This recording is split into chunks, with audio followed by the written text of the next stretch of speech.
दूसरे जितने ममालिक थे, जो इससे पहले 3 ममालिक जिनका मैंने नाम लिया, अगर वो जा रहे थे नॉर्थ की तरफ, तो इंडिया जो वाले थे इन्होंने कहा कि हम साउथ की तरफ जाके एक्सप्लोर करेंगे क्योंकि हमारे साइंटिस्ट को वहाँ पे कुछ वाटर मॉलिक्यूल्स मिले हैं। ठीक है, अब वो लोगों ने देख लें कि उन्होंने वो लॉन्च कर दिया, ठीक है, वो आगे निकल गए हैं। वरना 1993 तक 94 तक साइंस एंड टेक्नोलॉजी हो या कोई भी मतलब इकोनॉमिकल अगर पर्सपेक्टिव में देखा जाए तो Pakistan was way ahead of time. मैंने देखें एग्रीकल्चर किया, हमारा एग्रीकल्चर बेस्ड मींस के कंट्री है, हमारी इकोनॉमी इस पे चलती है। लेकिन मुझे कोई मींस कि अभी मैंने 2-3 माह हो गया मैं जॉब ढूंढ रहा हूँ, मुझे जॉब ही नहीं मिल रही। तो अभी मैं मजबूरन कहना तो नहीं चाहिए, लेकिन ना हमारे मुल्क का कोई खाता नहीं रहा, तो अभी मजबूरन मैं भी ऑस्ट्रेलिया के लिए अप्लाई कर रहा हूँ। जो इंडिया है ना, वो सॉफ्टवेयर बेच के इतना पैसा कमा रहा है जितनी हमारी टोटल पाकिस्तान की जीडीपी नहीं है, ठीक है ना। तो आहिस्ता आहिस्ता पाकिस्तान ज़रूर आ रहा है इस तरफ, और उम्मीद भी की जा सकती है आईटी सेक्टर जो है हमारा आने वाले वक्त में ग्रो करेगा। लेकिन मुझे लगता है कुछ वेट करना पड़ेगा हमें इसके लिए, तो इंशाल्लाह हम बहुत आगे जाएंगे इंशाल्लाह। पाकिस्तान जो कि इतना अच्छा चल रहा था 90s तक, बहुत आगे जा रहा था, सब कुछ था, हर चीज़ उसकी पीक पर जा रही थी, तो आज उसको क्या मतलब आया कि उसको ये बैकलैश जो है ना फेस करना पड़ रहा है।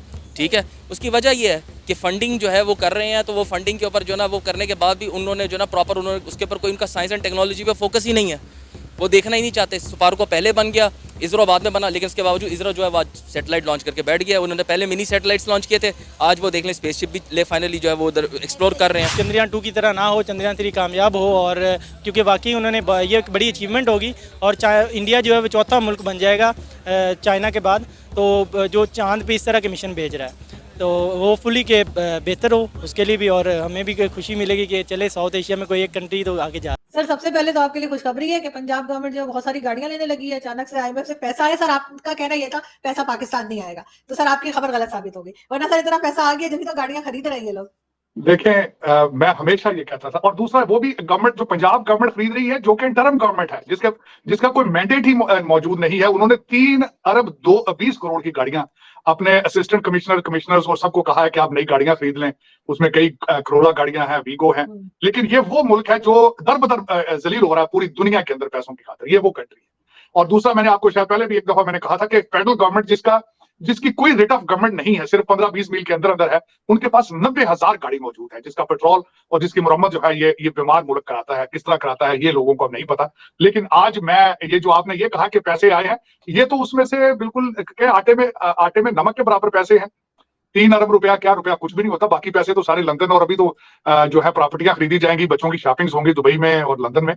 पता नहीं है कुछ आईएमएफ वाले अंधे हैं, अंधे तो नहीं है, खैर अपने मतलब के लिए देते हैं, अपने वो इंटरेस्ट के लिए देते हैं, अंधे तो नहीं है वो। लेकिन यहाँ पे मैं आज जो बात आपसे खासकर करना चाह रहा था, एक नई डेवलपमेंट हुई है हमारे रीजन में। हमारा अगर देखा जाए तो टोटल हमारी बहुत ज्यादा सिमिलैरिटी श्रीलंका के साथ मिलती है। सबसे ज्यादा कॉमन चीज क्या उनसे मिलती है? करप्शन मिलती है राजापक्सा की। राजापक्सा जो कि वहां पे पिछले जो उनके सदर थे, जो उनके प्राइम मिनिस्टर या सदर थे, जो हेड ऑफ द स्टेट थे, हमारे कंट्री में तकरीबन 10,000 राजापक्सा मौजूद है। ये सबसे बड़ी हमारी सिमिलैरिटी उनके साथ ये है। और वहां के जो इस वक्त वहां भी बिल्कुल वही सर्कमस्टांसेस है कि भारत और चाइना की वहां पे एक खिंचाव पैदा हो चुका है। दर हकीकत अगर देखा जाए तो श्रीलंका जिस तरह के वहां पे तामिल वहां पे पॉपुलेशन है, और जिस तरह उनकी सिमिलैरिटीज हैं भारत के साथ, रिलीजियस और कल्चरल। लेकिन उसके बाद दरमियान में ये हुआ कि वहां चाइना, राजापक्सा साहब ने वही कमीशनें लेने शुरू कर दी प्रोजेक्ट्स में, जिस तरह हमारे यहाँ रवाज है। तो फिर उन्होंने जिस तरीके से ऐसे प्रोजेक्ट शुरू कर दिए और कुछ ऐसी रिफॉर्म्स की, फिर अपनी जिस तरह हमारी तो तीनों पार्टियां जो है वो राजापक्सा की पार्टी से मिलती हैं, कि पहले अपना खानदान जो सबको अपॉइंटमेंट करते हैं, जो फिर नहीं फैमिली मेंबर को होता तो बाहर किसी को अपॉइंट कर दिया जाता है। लेकिन अब वो सिमिलैरिटीज ये हैं कि उनका जो विक्रम सिंह है, उनके जो इस वक्त हेड ऑफ स्टेट है, वो गए हैं भारत के दौरे पर। 1 साल के बाद गए, वरना वो उनका जो श्रीलंका का जो भी हेड ऑफ स्टेट जब भी टेक ओवर करता है, सबसे पहला दौरा भारत करता था। इनको 1 साल लगा आते आते, और फिर आके उन्होंने कुछ डाउन प्ले भी थोड़ा सा किया। उन्होंने कहा जी कि हम चाइना और भारत को बैलेंस करेंगे, जो कि एक नामुमकिन सी बात है। लेकिन माजी में ये बताना चाहूंगा कि इस वक्त जब श्रीलंका के ऊपर क्राइसिस थे, तो एक पेरिस क्लब ने इन्होंने पैसे दिए, जापान ने दिए थे, भारत ने, ये सारे इनके कर्जे जो थे, सब ने कहा हम अपने रीएडजस्ट कर लेंगे कर्जे, लेकिन चाइना ने कहा था हम अपने कर्जे रीस्केड्यूल नहीं करेंगे। तो और फिर उसके बाद ये हुआ कि उनका एक जासूस बैरी शिप जो था वहां पे खड़ा होके भारत की एटमी तनसीबात जो है उनको भी देखता रहा। हालांकि श्रीलंकन उसमें इंटरेस्टेड नहीं थे, उनको इतराज था। भारत ने अपना प्रोटेस्ट रिकॉर्ड कराया, लेकिन श्रीलंका कुछ नहीं कर सका, चाइना ने अपनी मर्जी की उसमें। अच्छा डॉक्टर साहब, अगली बात जो मैं आपसे करना चाह रहा था, उन्होंने जिक्र किया इंडिया का भी, माइक मिलिन, मैंने भी इसमें थोड़ा एनालिसिस किया था, लेकिन मैं चाह रहा था आपसे जरा सुनूं, जरा ज्यादा एक वाइड स्पेक्ट्रम से आप करेंगे। इंडिया को उन्होंने कहा कि इंडिया हमारा जो है वो बहुत इंपॉर्टेंट अलाय है और for maintaining Indo Pacific, free and open Indo Pacific, और उनकी India is very capable military है उनकी, और हम उनके साथ डीपन करना चाहते हैं मिलिट्री कोऑपरेशन। इट मींस कि नहीं है। अगली बात जो इंपॉर्टेंट है कि वो ये कही जा रही है कि इंडिया और जो अमेरिका है they have United against China's military threat. ये ऑड बेड फेलोज हैं। ये ऑड बेड फेलो से क्या मुराद है? क्यों अमेरिका के जो एनालिस्ट हैं या जो लोग लिखने वाले हैं वो इंडिया यूएस के रिलेशन को ऑड बेड फेलोज, पहले वो पाकिस्तान के बारे में कहते थे this is a bad marriage, ठीक है, अभी उन्होंने लिखना शुरू कर दिया ऑड बेड फेलोज, तो इंडिया और यूएस का। So what do you make of that sir? Because symmetry नहीं है in the approach. So for example, America basically wants to go steady with India, wants to get married, and मतलब एक bank account चाहता है, right? India is saying नहीं, मैं अपनी strategy का अपनी तनख्वाह अपने अकाउंट में डालूंगी, right? So they want, India wants to maintain that autonomy which is a source of irritation to America. मैं साफ कह दूंगा आपको, वो काफी इरिटेट है, वो खामोश है। They are not very happy with the France deal. They are happy because it is taking India away from Russia, but they're not happy कि it's the French who are getting that. India यहाँ के 3 billion के drones खरीदे, वहां जाके 9 billion के submarines और jets खरीदे, 3 गुना ज्यादा, वो भी फ्रांस से, ऑफ ऑल प्लेसेस। या तो फ्रांस की हम लोग ज्यादा इज्जत नहीं करते ना एज ए पावर और टेक्नोलॉजी और anything. So that is kind of an irritation. But the thing is, जो देखिए ऑल सेड एंड डन, दुनिया के मेरी नजर में top 3 powers today are US, China, India. तो आप सोचिए अमेरिका के तरफ से if number 3 is with them, तो 2 का तो कोई चांस ही नहीं है ना against 1 and 3 combine, right? It has no chance. और फिर उसके बाद अगर India, as long as India remains neutral और remains with the US has a huge advantage over China. कि इंडिया में वो कितना 1 बिलियन इन्वेस्ट कर रहा है, पाकिस्तान थोड़ी ना कि $1 बिलियन के लिए बिछ जाएगा आगे जाके।